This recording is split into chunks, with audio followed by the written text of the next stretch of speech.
So this is my research paper. Um, my mentor is Chanchal, and this is about the effects of SAQ, continuous, and fartlek training on overuse injuries and performance in young athletes. Specifically, as you can see by the images, obviously by for swimming and runners. And at the bottom is my main question.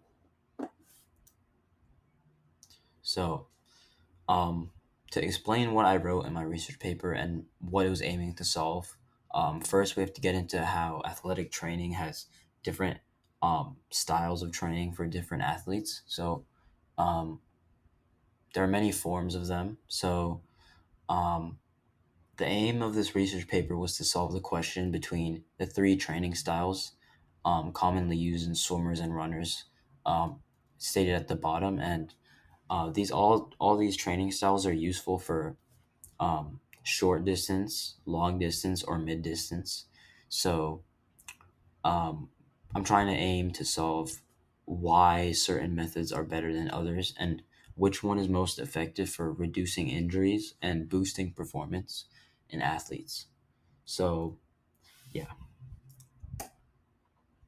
So the reason why this question matters is because many athletes like myself, we all race and we wonder why we're doing some certain amount of distance instead of doing something else, which helps us prepare for our race better. So an example would be if you have someone that has a 100 meter um, run or they have a 100 meter swim, they would probably need to train with high intensity for that event because it's a short event and you need a lot of power in that event.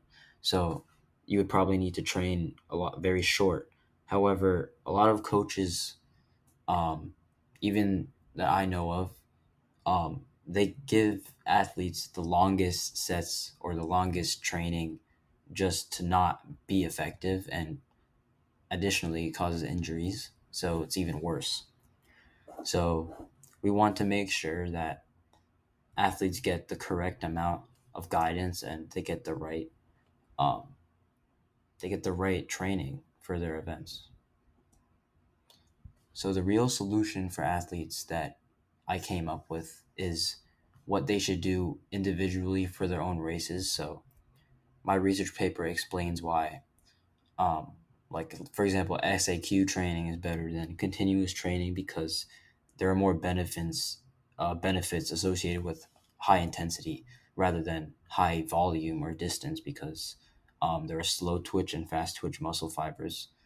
Fast twitch, they're helpful for sprinting because they have more power and they're kind of thicker, and that's why sprinters versus long distance runners, they look very different because they have different capabilities and qualities that they both need for their races. So this is a video explaining why high and low reps or high distance and versus high intensity both help different athletes.